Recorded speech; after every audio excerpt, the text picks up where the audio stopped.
have been really surprised, frankly, at how little attention has been paid to these documents in terms of sort of like digesting them into the political narrative. Yeah, I mean, it's really interesting because what happened when Leah Nyland came out with these documents is that it's like the Pentagon Papers for antitrust, right? It showed that the way we've been doing antitrust for decades has been based on insane lies and that have caused huge amounts of damage, like the internet turning into a dumpster fire, our society sort of tearing itself apart. And this is not an isolated instance. These documents that showed just crazy thinking on the part of economists, it's true across the board in most of their merger cases. But it is interesting because most people have kind of think of it as a sort of, well, it's a technical area, it's kind of complicated businessy stuff. And really what we're talking about is the most powerful people in the world stealing all the money and controlling our society. And it's just like, if you make it boring and put it in a spreadsheet, like then a lot of journalists are going to be like, oh, that's like a business dispute, whatever. I mean, I was really surprised because I had seen the original political documents. I didn't have time in that moment to read them when I first came across them. And I was like, well, it'll be just a number of hours before there's like a dozen stories written about this. This is going to be big news. And it wasn't. All right. So let's just catch people up because what you're talking about is a perspective about antitrust that was developed about now 40 some odd years ago. Just walk us through that change that happened historically so that we can contextualize what we're seeing in these papers and what they tell us about, what we could have done and what we could do. So can I talk a little bit about what's in the papers and the case? Okay, so a lot of people think, oh, the internet killed newspapers, or oh, the internet did this thing, or the internet, causes inequality, whatever it is. And what we're really seeing, though, that's a sort of weird framework to look at the world, because what we're really seeing is this specific internet, the firms that are dominant, Google, Facebook, Amazon, Apple, fit in a specific regulatory environment. We have made choices about the regulations that these firms live under. We have made choices to have only one search engine and basically only one social network and two basically mobile phone makers. Those are regulatory choices, and they fall under a number of different laws, but the main one is antitrust law. The antitrust law is designed to say you're not allowed to be a monopoly. And if you do things to try to monopolize markets and exclude other rivals from coming into those markets and offering better services or better goods, that's illegal. Now, what these documents showed is that in roughly 2010 to 2012, the Obama administration, the Obama Federal Trade Commission, who are the enforcers of antitrust law, or one of the enforcers, had a case against Google because Google was doing things like it was downgrading the content of its rivals and putting its own content ahead of those rivals, even if its content was less relevant. It was signing deals with mobile phone makers and browser makers and publishers saying you're not allowed to work with competitors and rivals. And it was doing the same thing with advertisers. It was a much smaller company then, but the Obama administration had them dead to rights on trying to monopolize the online search market, the online ad market, and what was emerging, which was the mobile phone search market. This was roughly at the same time as Facebook was buying Instagram and was buying WhatsApp. So it was trying to, and did, monopolize the social networking market. Okay, so the Obama administration had a case, very strong case. They had all the evidence, and they chose not to bring it. And that was 9 years ago. And in those 9 years, we've seen Google completely blow up and dominate and the internet, kill our newspapers, corrupt our information commons. The same thing with Facebook. And then the Trump administration, now the Biden administration, have a series of antitrust cases against these firms. But the ones against, the cases against Google, those were in the documents from 2012. So it's a massive, massive scandal because we could have had a much healthier internet, but we didn't because the Obama administration chose to not bring a case, even though they had the evidence. So that's the major deal with these documents. I can go into why that's a problem.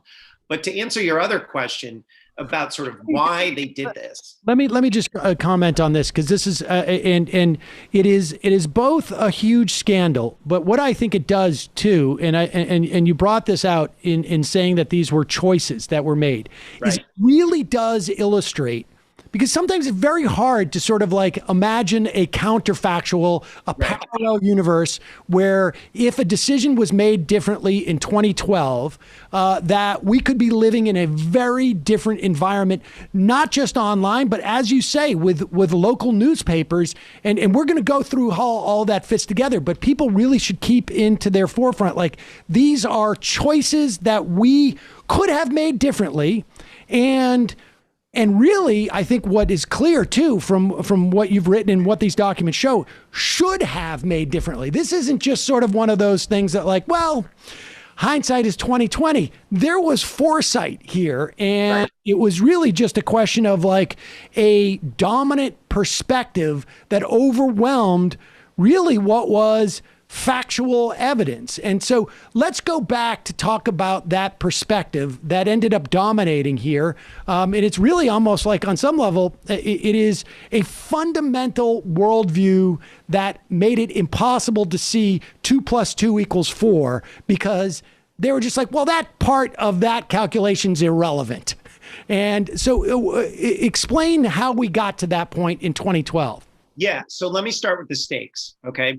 So in 2016, 2017, reporters found that Google was sending people who were addicts, who were looking for rehab clinics. They were sending them to these kind of scam artists, scummy rehab clinics that would steal their money.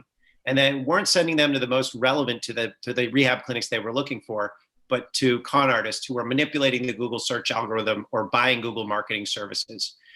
Now, the reason they were able to do this, and in, presumably a lot of addicts who were desperate people trying to get better, instead had their money stolen, and a bunch of them probably relapsed and died. Okay, that's something Google did. And why do we have an internet where the general search engine Google that people think is supposed to deliver relevant ads or relevant results is delivering things that kill people?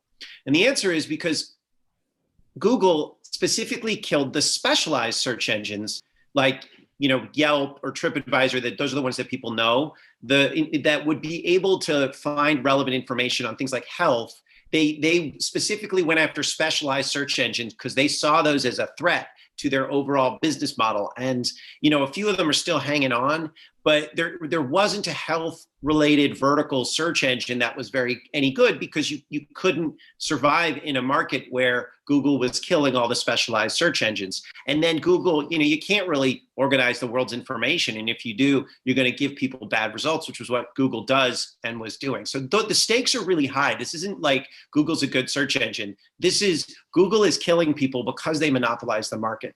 Now, why is it that the enforcers didn't see this? And this gets to your question. Okay, so 40 years ago, we adopted a framework through which to understand monopolies called the Consumer Welfare Standard. Okay, so this is the beginning of the Reagan administration. You have this big wave of deregulation and this idea that, concentrated capital is good and efficient. And if businessmen want to merge, or if they want to engage in some sort of behavior that you might think is anti-competitive, a new wave of academics led by Robert Bork, but there were also some on the left, said, no, defer to business people, because they're just, any behavior that they engage in is done to make their firms more efficient, right? It's not anti-competitive, it's just more efficient. And the way we'll measure whether something is efficient is whether it reduces prices for consumers.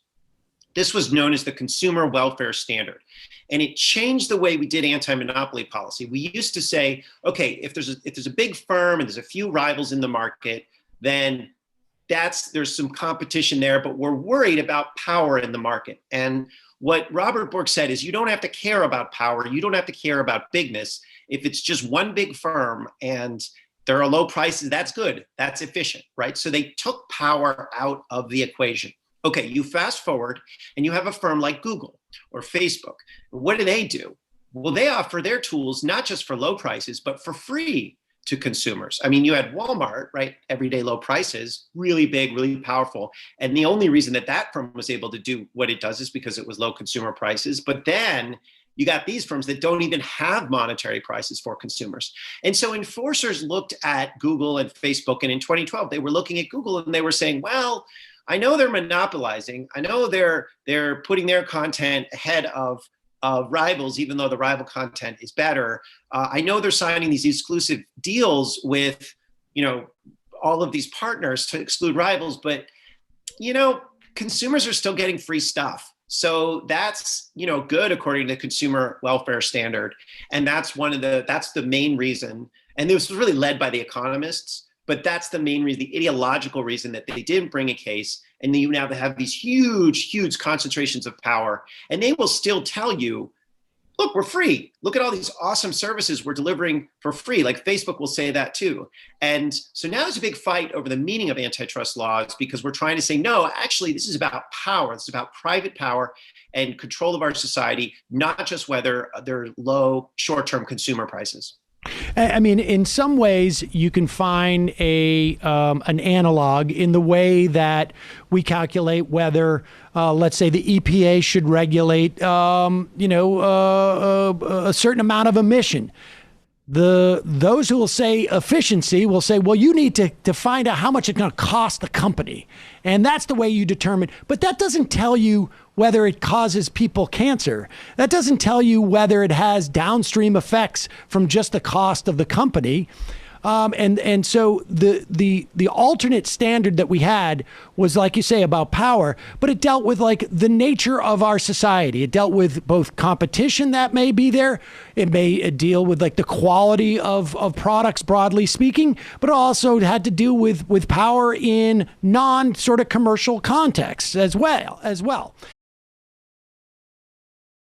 Hi, I'm Sam Seder. You can watch the rest of this interview and more on our Peacock show, which streams at 5 p.m. weekdays on The Choice from Peacock TV.